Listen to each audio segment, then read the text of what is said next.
Hello friends, welcome. This is Neetu Kumari. आज हमारा पढ़ने का जो टॉपिक है वो है मानचित्र, यानी कि मैप के बारे में पढ़ेंगे। ये हमारा 6th क्लास का चैप्टर है, चैप्टर 4। इससे पहले की चैप्टर में वीडियो बना के अपलोड कर चुकी हूँ, आप चेक कर सकते हैं। तो ये जो चैप्टर है इसको मैंने बहुत ध्यान से पढ़ा और बहुत ही इम्पोर्टेंट, जितनी भी इम्पोर्टेंट चीज़ें थी उनको मैंने यहाँ पे नोट्स के तौर पे बनाकर आपको मैं यहाँ पर दिखा रही हूँ, ठीक है। यानी आपको पूरा चैप्टर रीड करने की अब कोई ज़रूरत नहीं रहेगी। इसको देखने के बाद जितनी भी ज़रूरी चीज़ें थी फॉर कॉम्पिटेटिव एग्ज़ाम के पॉइंट ऑफ व्यू से आप देखोगे तो बहुत अच्छा रहेगा, क्योंकि मैं भी कॉम्पिटेटिव एग्ज़ाम की तैयारी करती रहती हूँ। तो हर एक छोटी से छोटी चीज़ को देखना, उसको नोट करना बहुत ज़्यादा ज़रूरी होता है। तो आपके लिए वीडियो पूरी तरह से ठीक रहेगी, आप इसको अच्छे से पढ़ सकते हैं। चलिए फिर सीधा शुरू करते हैं। जब बहुत से मानचित्रों को एक साथ रख दिया जाता है तब एक एटलस बन जाता है। एटलस वर्ड को पॉइंट करना बहुत ज़रूरी है, क्योंकि एग्जामिनर ऐसे ही अटपटे शब्दों को ज़रूर एग्जाम में डाल देता है जिसको बच्चे फोकस नहीं करना चाहते हैं। तो ये पूछ सकता है सीधा कि एटलस क्या होता है। तो जब बहुत सारे मानचित्रों को एक साथ में रख दिया जाता है तब वो एक एटलस बन जाता है। एटलस विभिन्न प्रकार तथा अलग अलग पैमाने से खींची गई मापों पर आधारित होता है। देखिए एनसीईआरटी की लैंग्वेज है तो कहीं ना कहीं आपको वैसे ही लैंग्वेज याद भी करनी पड़ती है। कई बार कोई चीज़ समझ में भी नहीं आती है, बट आपको वैसे की वैसी याद भी करनी पड़ती है। उसके बाद एनसीईआरटी के ही नोट्स है तो उसमें लिखा है कि मानचित्र के प्रकार कितने हैं। तो मानचित्र के 3 प्रकार हमें बताए गए हैं। पहला है भौतिक या ऊंचावच मानचित्र, फिर है राजनीतिक मानचित्र और उसके बाद आता है थीमेटिक मानचित्र। ये 3 प्रकार के मानचित्र हमें वहाँ पर एनसीईआरटी में दिखाए गए हैं।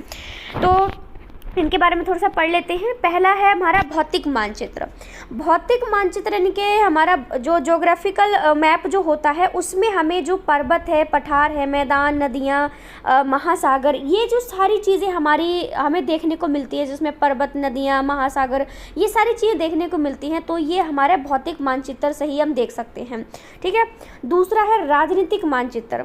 राजनीतिक मानचित्र से हम राज्य, नगर, शहर, गाँव और विश्व के विभिन्न देशों को भी और राज्यों को भी और उनकी सीमाओं को भी दर्शाने के लिए इसका इस्तेमाल करते हैं।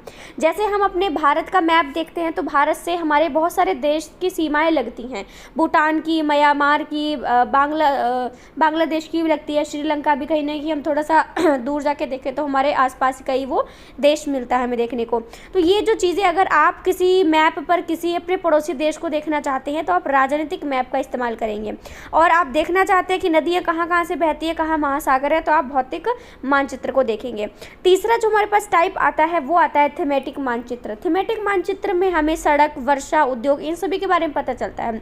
मेनली थीमेटिक में ये होता है कि सड़क कहाँ से कहाँ जा रही है। जैसे आप गूगल मैप का इस्तेमाल करते हैं ना, तो ये थीमेटिक मैप ही होता है, क्योंकि आप वहाँ पर थीमेटिक मैप का यूज़ करके आप एक सड़क से दूसरी सड़क पर पूरे इसको फॉलो करते हुए अपनी जगह पर पहुंच जाते हैं। वर्षा कब होगी ये भी आप थीमेटिक मैप से ही अंदाज़ा लगा के हमें बताया जाता है कि आज बारिश होगी या 3 दिन और बारिश होगी, नहीं होगी, सब कुछ पता चल जाता है। फिर कहाँ पर बहुत ज़्यादा वन है, जंगल है, वो चीज़ पता लग सकते हैं। उद्योग कहाँ कहाँ पर है, किस चीज़ के, वो भी आप इस थीमेटिक मैप से पता लगा सकते हैं, ठीक है। तो 3 टाइप के मैप हैं जो हमें बताए जाते हैं एनसीईआरटी में।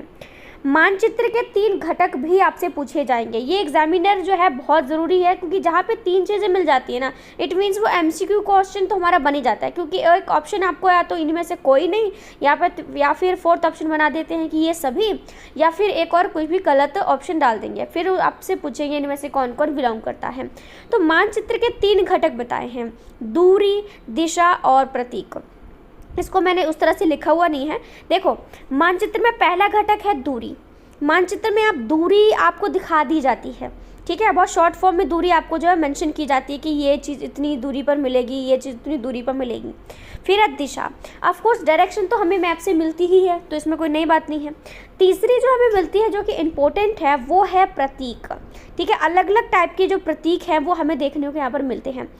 मैं इस वीडियो के लास्ट में आपको एनसीईआरटी से स्क्रीनशॉट लिया हुआ है, मैं वहाँ पे इसको ऐड करके ना फिर आपको दिखाती हूँ। प्रतीक वाला बहुत अच्छा पॉइंट था, क्योंकि जैसे बहुत सारे मैप होते हैं वहाँ पर रेल की पटरी बना दी जाती है, ठीक है, जिससे आपको बता दिया जाता है कि आगे रेल की पटरी है। कहीं मंदिर थोड़ा सा सिंबल सा बना देते हैं तो आपको पता लगता है कि हाँ जी आगे मंदिर है, या फिर आगे हॉस्पिटल है, या फिर तालाब है, उस तरह के काफ़ी छोटे छोटे साइन बना देते हैं, जिससे आपको पता लग जाता है कि अच्छा इस जगह पर इतनी सी ये नदी बह रही है। मैं आपको फोटो में आगे दिखा दूंगी, आपको अच्छे से क्लियर हो जाएगा। तो मानचित्र के 3 घटक आपको पेपर में पूछ लिए जाते हैं, आपको ध्यान से देखना है। यहाँ पे जो चीज़ें लिखी हुई हैं बहुत ज़्यादा ज़रूरी हैं। पहले हम ये वाला पार्ट पढ़ेंगे। यहाँ लिखा है, जब बड़े क्षेत्रफल वाले भाग को, जैसे महाद्वीप या देश को, कागज पर दिखाना होता है, ठीक है, जो बड़े क्षेत्रफल वाले भाग होते हैं, जैसे बड़ा क्षेत्र वाला अपना महाद्वीप होता है या देश होता है, तो उसको अगर हम कागज पर दिखाना हमें होता है तो उसके लिए क्या करते हैं, छोटे पैमाने का इस्तेमाल करते हैं। सीधी सी बात है, बड़े क्षेत्रफल को दिखाना है तो छोटे पैमाने का यूज़ करना पड़ेगा।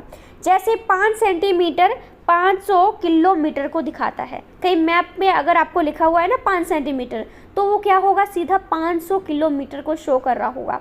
ठीक है, आपने सिर्फ 5 सेंटीमीटर नहीं देखना, वो 5 सेंटीमीटर लिखा हुआ का मतलब होगा 500 किलोमीटर। फिर इसका ये बिल्कुल ही उल्टा है। यहाँ पे लिखा है, जब एक छोटे क्षेत्रफल जैसे शहर, गांव या उनको दिखाना होता है तो हमें बड़े पैमाने का इस्तेमाल करना पड़ता है। अगर वहाँ पे 500 मीटर लिखा हुआ है तो इट मीन्स वो 500 मीटर को 5 सेंटीमीटर वहाँ पे शो कर रहा होता है, यानी कि एक दूसरे का ये उलट है। जब बड़े क्षेत्रफल को दिखाना होता है तो छोटे पैमाने का इस्तेमाल करते हैं, जब छोटे पैमाने को दिखाना होता है तो बड़े क्षेत्रफल का इस्तेमाल किया जाता है।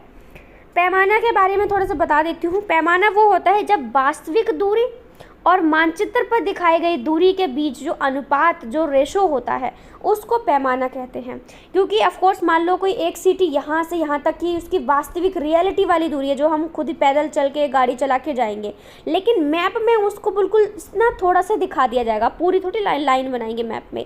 तो ये जो इन दोनों के बीच में रेशो हमें देखने को मिलता है ना, ये रेशो हमारा क्या होगा, पैमाना हो जाएगा। सीधी सी बात है, वास्तविक दूरी और मानचित्र पर दिखाई गई दूरी के बीच का जो अनुपात होता है वो हमारा पैमाना होता है।